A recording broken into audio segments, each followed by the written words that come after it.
প্রহসন হয়ে গেল।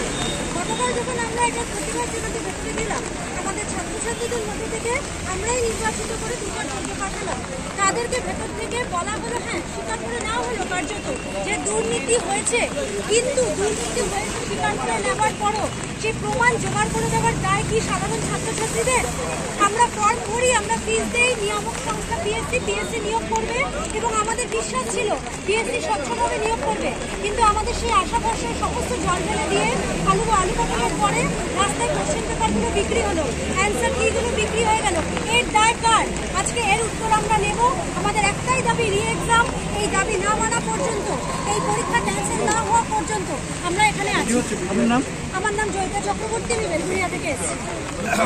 আমরা একটাই কথা বলছি যে পিএসসি দুর্নীতিমুক্ত মঞ্চ ছাত্রছাত্রীদের স্বার্থে ধারাবাহিক লড়াই করবে, এবং যেটা হচ্ছে দুর্নীতির বিরুদ্ধে যখন প্রশান্ত বর্মনের কেস আছে বা তারপরেও আসে, আমরা ধারাবাহিক লড়াই করেছি। আমাদের আন্দোলনের ফলে অতীতে অ্যান্সার কি পাবলিশড হয়েছে, ইন্ডিভিজুয়াল মার্কস পাবলিশড হয়েছে, কাট অফ দিয়েছে, তার নন জয়েনিং সিটের নিয়োগ দিয়েছে। এই সমস্ত লড়াই আজকেও আমরা লড়বো যে এই পরীক্ষার রি এক্সাম আমাদের নিতে হবে। যে কেউ পরীক্ষায় কষ্ট করে পড়াশুনো করবে সে 75 পাবে, আর সাদা খাতা পেয়ে 95 পাবে, দিয়ে সে চাকরি পাবে, এটা হবে না। এই লড়াই আমরা লড়বই, এবং আমাদের এই লড়াইতে ধারাবাহিকভাবে আমরা লড়বো। কারোর সঙ্গে আপোষ করার কোনো বিষয় নেই। আউট হয়ে গেছে, আমরা আজকে এখানে দাঁড়িয়ে যে আন্দোলন করছি, আমরা চাই যাতে স্বচ্ছভাবে আমাদের রি এক্সাম হয়, এবং আমরা যতদিন না এই রি এক্সাম হচ্ছে ততদিন পর্যন্ত আমরা এখানে আন্দোলনে দাঁড়িয়ে থাকবো। এবং আজ কেন, প্রতিটা সময় আমরা আরো বেশি করে আসবো, এবং এখানে আমাদের আন্দোলন চলছে এবং চলবে। এই অরাজনৈতিক, এই অস্বচ্ছতা কোনোদিনও চলতে পারে না। আমাদের কি হবে আমাদের জীবনের সামনে? গত বছরগুলো আমরা কি করব?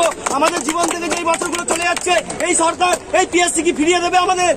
এই লড়াই চলছে এবং এই লড়াই চলবে, আমরা এখানেই দাঁড়িয়ে থাকবো। একটা জিনিস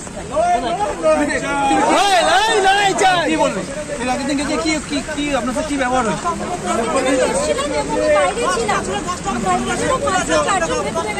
সবাই বাইরে ছিল, ভেতরে যারা গেছিল